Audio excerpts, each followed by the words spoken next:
श्री शिवाय नमस्तुभ्यम। महाराज 15 जनवरी को मकर संक्रांति मानने वालों कान खुलकर सुन लो। महाराज इस बार मकर संक्रांति को लेकर लोगों में बहुत कन्फ्यूजन हुआ है, क्योंकि कुछ लोगों ने मकर संक्रांति 14 जनवरी की बताई है और कुछ लोगों ने 15 जनवरी की।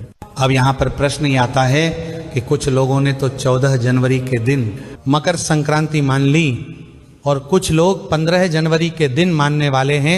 आखिर किस दिन मकर संक्रांति मानना ज़्यादा सही होगा, किस दिन दान पुण्य करना ज़्यादा सही होगा? बहुत ही कम शब्दों में हम आपको इस वीडियो में स्पष्ट रूप से बता देंगे। जो लोग 14 जनवरी के दिन मकर संक्रांति मान चुके हैं वह भी इस वीडियो को देखें, और जो लोग 15 जनवरी के दिन मान रहे हैं वह भी इस वीडियो को देखें। महाराज सबसे पहले मकर संक्रांति सूर्य के उत्तरायण के दिन मनाई जाती है, और इस बार सूर्य का उत्तरायण 14 जनवरी को दोपहर में 3:13 से हुआ है। पर कुछ पंचकों के अनुसार यही उत्तरायण 14 जनवरी को रात 9 बजे हुआ है। महाराज अब जो लोग 14 जनवरी के दिन मकर संक्रांति मान चुके हैं वह इस बात को सुने। देखिए, जब हमारे घर पर कोई मेहमान आता है तो हम उसे मेहमान के आने की खुशी में अपने घर की साफ सफाई करते हैं, खुद स्नान करके साफ और स्वच्छ हो जाते हैं। उसी तरीके से जब 14 जनवरी के दिन दोपहर में भगवान सूर्य मकर राशि में प्रवेश कर रहे हैं या सूर्य का उत्तरायण हो रहा है, तो उस समय से पहले ही हमें गंगा जल और तिल डले हुए जल से स्नान कर लेना चाहिए। ये स्थिति तब होती है जब सूर्य का उत्तरायण दोपहर के समय हो रहा हो, पर स्नान सुबह के समय ही किया जाता है। और आप ऐसा समझ लो कि भगवान सूर्य मकर राशि में प्रवेश कर रहे हैं तो उस समय तक हमने उनके आने की पूरी तैयारी कर ली, स्नान करके और दान करके।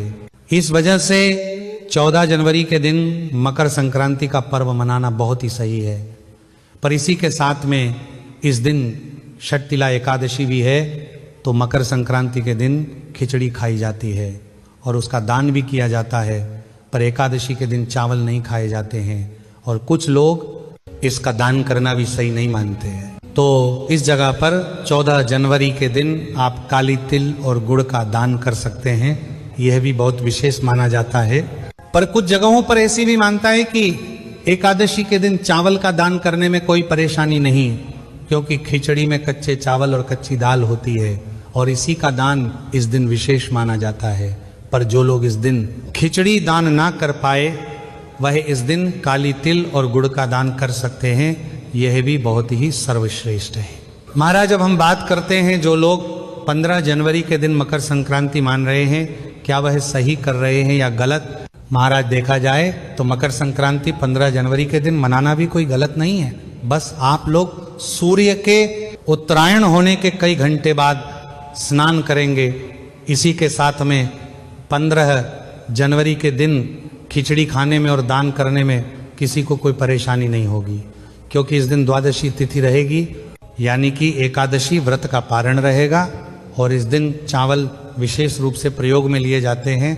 पर कुछ लोग गुरुवार होने के कारण ये बात कर रहे हैं कि इस दिन चावल का दान और खाना सही नहीं माना जाता है, पर ऐसा नहीं है। गुरुवार के दिन मकर संक्रांति का मुख्य पर्व होने के कारण आप इस दिन खिचड़ी का दान कर भी सकते हैं और घर में बनाकर खा भी सकते हैं। इसी के साथ में 15 जनवरी के दिन मकर संक्रांति मानने वालों को भी सुबह जल्दी उठकर पवित्र नदी में स्नान करना चाहिए, या गंगा जल और तिल डले हुए जल में स्नान करके इस दिन दान पुण्य जरूर करना चाहिए। खिचड़ी के साथ में काली तेल और गुड़ का भी दान विशेष माना जाता है। और 15 जनवरी के दिन आप दान पुण्य सुबह स्नान करने के बाद ही कर सकते हैं, क्योंकि सूर्य का उत्तरायण 14 जनवरी के दिन ही हो चुका है। और महाराज जिन लोगों ने 14 जनवरी के दिन मकर संक्रांति मानी है वह भी सही है, और जो लोग 15 जनवरी के दिन मकर संक्रांति मान रहे हैं वह लोग भी सही है। आपको कुछ भी डरने की बात नहीं है, क्योंकि दोनों ही स्थिति में मकर संक्रांति सही है। बस 14 जनवरी के दिन एकादशी होने के कारण खिचड़ी ना घर में बनाकर खाई जाती और ना दान की जाती है। इस वजह से कुछ लोग 15 जनवरी के दिन मानना ज्यादा सही कह रहे हैं। महाराज इसी के साथ में जिन लोगों ने 14 जनवरी के दिन मकर संक्रांति मानी है, वह लोग भी 15 जनवरी के दिन भी मकर संक्रांति का स्नान और दान पुण्य कर सकते हैं। और जो लोग 14 जनवरी के दिन खिचड़ी का दान ना कर पाए हो, वह मुख्य रूप से 15 जनवरी के दिन खिचड़ी का दान कर सकते हैं और घर में खिचड़ी बनाकर खा भी सकते हैं। आपको वही पुण्य फल मिलेगा जो कि मकर संक्रांति के दिन मिलता है, क्योंकि इस पर पूरे 2 दिनों की मकर संक्रांति यहाँ पर पड़ रही है। महाराज अब आशा करते हैं कि आपके मन में जो भी एक असमंजस की स्थिति है कि हमने 14 जनवरी के दिन मकर संक्रांति मान ली तो 15 जनवरी के दिन माने या नहीं माने, और 14 जनवरी के दिन खिचड़ी का दान नहीं किया तो क्या 15 जनवरी को कर सकते हैं, ये हमने आपको स्पष्ट रूप से बता दिया है। अभी भी आपके मन में कोई प्रश्न है तो आप हमसे कमेंट करके पूछ सकते हैं। और आप हमारी ये वीडियो कहाँ से देख रहे हैं कमेंट में जरूर बताएं। श्री शिवाय नमस्तुभ्यम महाराज।